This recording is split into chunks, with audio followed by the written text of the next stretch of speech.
Hello दोस्तों, मेरा नाम है सुमित राठी और आप सभी मेरे साथ हैं इंडिया के नंबर 1 स्टडी चैनल जिसका नाम भी है सुमित राठी। ठीक है, आप सबका स्वागत करता हूं दोस्तों आपके अपने चैनल पे। गाइज एक बार वीडियो को फटाफट से लाइक और शेयर कर दीजिए so that everybody can come and join the session. एक बार जल्दी से सेशन को लाइक और शेयर कर दीजिए भाई।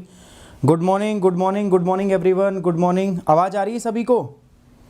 एक बार प्लीज़ गाइज वीडियो को लाइक और शेयर कर दो जल्दी से सारे के सारे बच्चे फटाफट से वीडियो को लाइक और शेयर करेंगे जल्दी जल्दी यार दोस्तों।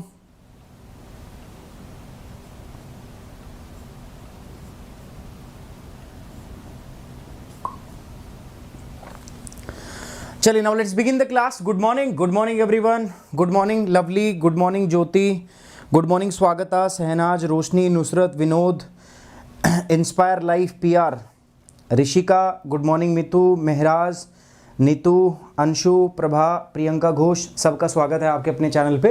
चलिए एक बार क्विज करते हैं फटाफट से, ज़्यादा टाइम लूँगा नहीं मैं आपका, एकदम रैपिड फायर चलेगा। तो एक बार उम्मीद कर रहे हैं एक बार सब लोग आ जाएं तो बढ़िया रहेगा। चलिए देखो, पहला सवाल जो है उसकी ओर बढ़ते हैं हम। First question, with reference to the two finger test consider the following statement. ठीक है, आपको पता है दोस्तों अभी हमने पढ़ाया था टू फिंगर टेस्ट के बारे में, सुप्रीम कोर्ट की एक रिसेंट जजमेंट आई थी तो उसी के ऊपर में इसने सवाल पूछा है टू फिंगर टेस्ट के बारे में। गुड मॉर्निंग यार, गुड मॉर्निंग मनीषा गुज्जर, रविंद्र पाल, पूजा कुमारी, मनीषा सिजुका, नेहा अग्रवाल, शालिनी गुप्ता, आप सबका स्वागत है।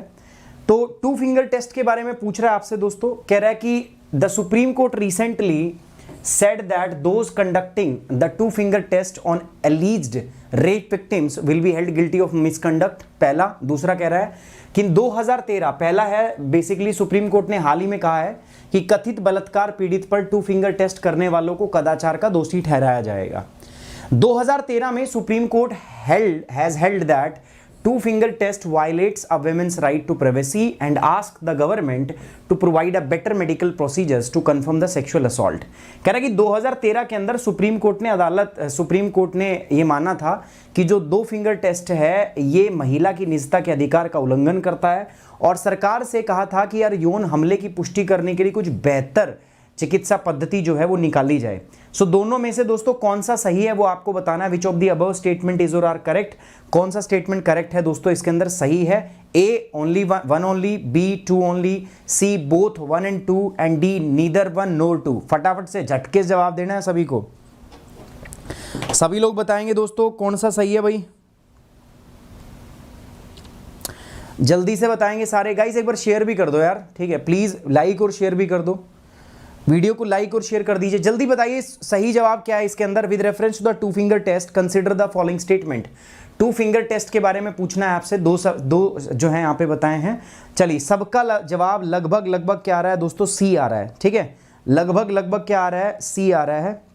तो सी इज द करेक्ट स्टेटमेंट। सी एकदम क्या है दोस्तों आपका सही जवाब है, बोथ 1 and 2। सो पहला और दूसरा बिल्कुल सही है, दोनों स्टेटमेंट सही है। So in this case C is the correct answer. C आपका क्या हो गया? सही जवाब है। तो पहले का आंसर क्या हो गया? सी। बहुत बढ़िया। हाल ही में दोस्तों सुप्रीम कोर्ट ने टू फिंगर टेस्ट के ऊपर में कहा था कि अगर किसी ने भी किया तो मिसकंडक्ट पाया जाएगा और उसको गिल्टी मानते हुए सुप्रीम कोर्ट उसको सजा दे सकता है। ठीक है, कोर्ट में उसको सजा मिल सकती है।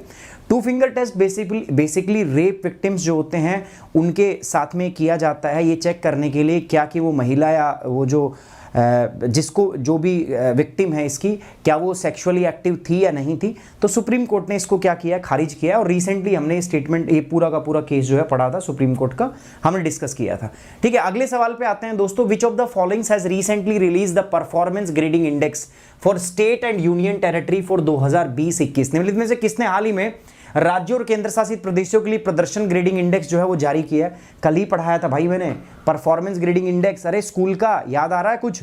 ठीक है, कि स्कूल में एजुकेशन किस टाइप की है, किस टाइप की नहीं है।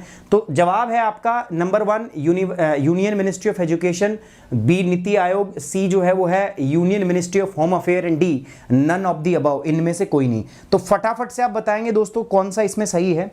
Which of the following has recently released the performance grading index for state and union territory? ठीक है, आपको बताना है सही जवाब इसके अंदर में क्या है, जल्दी बताइएगा। तुम लगे रहो एनसीईआरटी के पीछे, ठीक है, लगे रहो, तुम कहते रहो एनसीईआरटी के अलावा और कुछ मत करना। ठीक है, कितनी बार तो मैं बता चुका हूँ, 400 बार बता चुका हूँ। हो जाएगी। मैं सोच रहा हूँ कि आप लोगों के ज़्यादा एनसीईआरटी करने से क्या एनसीईआरटी अभी शुरू हो जाएगी? वो तो तभी होगी ना जब मैंने जो सोच रखा है, मैंने दिमाग में जो डिसाइड कर रखा है, जो प्लान बना रखा है, उसी से होगी ना। आप लगे रहो, करते रहो। चलिए, अब बोल दिया यार, होगी, ठीक है। Just it will take some time, कुछ समय लगेगा, ठीक है, हो जाएगी। बट आप लोगों को इंतजार नहीं है तो लिखते रहो कमेंट बॉक्स में। चलिए बताइए दोस्तों, कौन सा होगा? विच of the following has recently release the performance grading index. या आपको ये लगता है कि मैं कमेंट देख लेता हूं तो ठीक है, बार बार यही कमेंट करके सर को टारगेट करते हैं। मैं इग्नोर करना भी जानता हूं, ऐसी बात नहीं है, मैं देखूंगा इन्हीं कमेंट्स। कौन सा इसमें सही जवाब है दोस्तों? A union ministry of education, B NITI Aayog, C union home ministry and D none of the above. बताइए भाई। ए, अच्छा, जो बच्चे नए हैं उनसे रिक्वेस्ट है कि प्लीज चैनल को सब्सक्राइब जरूर कर लीजिएगा, सारी क्लासेस अब यहीं होगी। सो इसमें सही जवाब क्या है दोस्तों आपका? ए यूनियन मिनिस्ट्री ऑफ एजुकेशन। बिल्कुल सही बात है दोस्तों। कल ही हमने पढ़ा था यार, एक रिपोर्ट रिलीज की गई है अभी रिसेंटली, जिसके अंदर ये सारी बातें डिस्कस हुई है। तो बताया गया कि भाई कौन सा स्टेट कैसा था। इसके अंदर में 10 ग्रेड दी गई थी, आपको याद है? स्कोर दिया गया था, ठीक है, 1 to 1000 का, जो 950 951 से 1000 के बीच में थे, ग्रेड 1, ठीक है। लेवल 1 में कोई था ही नहीं। लेवल 2 के अंदर 7 स्टेट्स और यूटी थी, ठीक है, यूनियन टेरिटरी में चंडीगढ़ थी। लोवेस्ट कैटेगरी जो ग्रेड 7 थी वो किसको मिली थी? अरुणाचल प्रदेश को। कल ही हमने पढ़ा था दोस्तों। सो इसमें सही जवाब क्या होगा आपका? Ministry of education. So first is the correct answer, केंद्रीय शिक्षा मंत्रालय। ए जो है वो आपका क्या है? सही जवाब है। दूसरा बढ़ते हैं, तीसरा सवाल की ओर बढ़ते हैं। Consider the following statement with respect to the Tokhu Emong. ठीक है, आपको बताना है तोकु एमोंग के संबंध में निम्नलिखित कथनों पर विचार करो। तोकु एमोंग क्या है? पहला कह रहा है it is a post harvest festival celebrated every year. ये हर साल मनाया जाने वाला एक फसलोत्तर त्योहार है, ठीक है, हर साल हम इसको सेलिब्रेट करते हैं। It will be celebrated by the Lothas tribe in Bhutan. कह रहा है इसको भूटान जो है उसके अंदर, भूटान देश में मनाया जाता है लोथास ट्राइब के द्वारा। चलिए बताइए थोड़ा दोस्तों, ये अच्छा सवाल है। कौन सा स्टेटमेंट यहां पर इनकरेक्ट है? आपको गलत स्टेटमेंट जो है मुझे बतानी है। A only 1, B 2 only, C both 1 and 2 and D neither 1 nor 2। फटाफट बताओगे जल्दी से। Good morning Devashi Pande, good morning.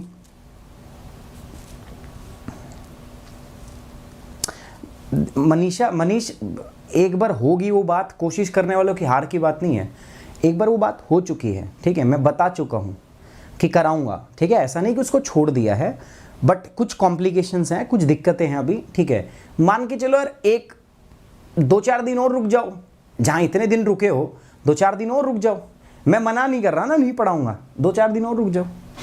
बार बार लेकिन ऐसे बोल के दिमाग सरदर्द करना, ठीक है, अगले आदमी को दिमाग खराब कर देना उसका। खुद लिखते रहो ऐसे ऐसे, क्या फायदा है। चलिए दोस्तों, सही जवाब बताइए इसका। कौन सा सही जवाब है इसके अंदर में बताना, A B C D. Incorrect statement बताना है। सबसे पहले बात ध्यान रखना, आपको इनकरेक्ट स्टेटमेंट चूज करके बताना है कौन सा स्टेटमेंट यहां पे इनकरेक्ट है। ए बी सी और डी, जल्दी। ज्यादातर बच्चों का जवाब आ रहा है बी का मतलब है 2 ओनली। बिल्कुल सही बात। देखो, लोथास ट्राइब जो है ना, बेसिकली नागालैंड की है, भूटान की नहीं है भाई, ठीक है। This is basically for the Nagaland. तो नागालैंड का बेसिकली पोस्ट हार्वेस्ट फेस्टिवल है। जनरली भारत देश के अंदर में ऐसे बहुत सारे त्यौहार मनाए जाते हैं। जैसे हम अपनी फसल को काटते हैं ना, फसल को काटते हैं, उसके बाद हम कई सारे त्यौहार जो है सेलिब्रेट करते हैं इंडिया के अंदर में। तो उसी में नागालैंड की लोथास ट्राइब के द्वारा सेलिब्रेट किया जाने वाला ये भी एक फेस्टिवल है। तो बेसिकली यहाँ पे भूटान नहीं आएगा, नागालैंड आएगा, लोथास। तो ऐसा सवाल आ जाता है दोस्तों आर्ट एंड कल्चर के अंदर में, प्रीलिम्स में, इसलिए मैंने बताया। तो सेकंड। चौथे सवाल की ओर बढ़ते हैं। Consider the following statement with respect to RISAT-2। ठीक है, कल बताया था रेडार इमेजिनरी सैटेलाइट 2। पहला कह रहा है it is all weather radar imaging satellite to take images of the earth. ये पृथ्वी की तस्वीर लेने वाली एक all weather radar imaging satellite है। It was launch using the polar satellite launch vehicle PSLV। इसे पोलर सैटेलाइट लॉन्च व्हीकल का उपयोग करके लॉन्च किया गया था। Which of the above statement is or are correct. इनमें से कौन स्टेटमेंट करेक्ट है आपको मुझे बताना है। A only 1, B 2 only, C both 1 and 2 and D neither 1 nor 2। जल्दी बताओ फटाफट से, कौन सा सही जवाब है, जल्दी बताएंगे दोस्तों। विच of the above statement given statement is or are correct. सही जवाब कौन सा है दोस्तों, बताओ जल्दी से। एक रिक्वेस्ट है गाइस, जो भी नए हैं अभी चैनल पे, प्लीज़ सब्सक्राइब द चैनल को सब्सक्राइब कर लीजिएगा। सारी क्लासेस जो होंगी आपकी वो यहीं पे होंगी, इसी चैनल पे हम करने वाले हैं, ठीक है। बताइए इसमें कौन सा होगा? कल पढ़ाया हुआ टॉपिक था, आसान है यार, बिल्कुल इजी पीजी लाइक चीजी।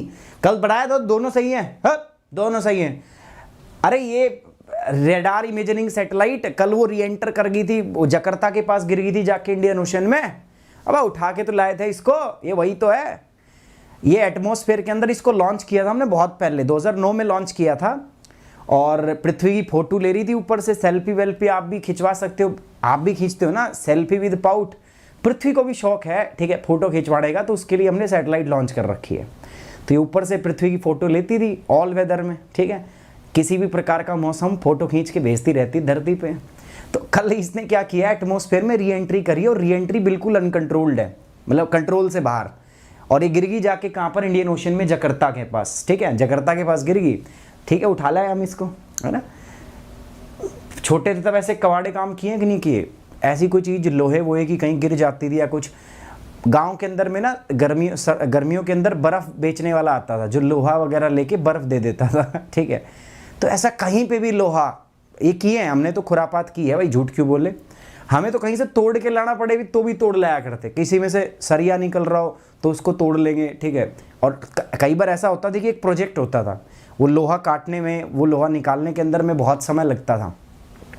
ऐसा दिमाग चलता था, रेलवे की पटरी पे जाते थे, मेरे खैर हमारे गांव में थी मेरे मामा के वहाँ थी। सो वहाँ पे आइडिया आता था यार, वो रेलवे के साइड में वो कुंदे होते हैं मोटे मोटे कि यार ये निकले तो बर्फ़ खाई जाए, पर तो निकलते नहीं थे, ठीक है। मतलब ऐसे सवाल जो है दिमाग के अंदर आते रहते थे। सो बताइए दोस्तों सही जवाब क्या है इसके अंदर में? It is launch by the polar shader. दोनों के दोनों में ओके की रिपोर्ट है। किन किनों ने किया है ईमानदारी से? कई नहीं बताएंगे यहाँ पे, कई गए जो हमने तो नहीं किया, सबने किया हुआ है, बकवास मत करो, ठीक है, सबने किया हुआ है। सही जवाब क्या है दोस्तों इसके अंदर में? सी, दोनों के दोनों सही है, सी इज द करेक्ट स्टेटमेंट, कल पढ़ाया था मैंने। ओहो, बताइए विच of the following was the first biosphere reserve designated by UNESCO in India? UNESCO के द्वारा भारत के अंदर में डेजिग्नेट किया गया पहला बायोस्फीयर रिजर्व कौन सा था? जल्दी बताइएगा। पहला है Nilgiri biosphere reserve, gulf of Mannar biosphere reserve, Nalanda Devi biosphere reserve and Nokrek biosphere reserve. बताइए इसमें से कौन सा सही है? बस हम बता देते हैं, ज़्यादातर लोग बताते नहीं हैं, किया सबने है।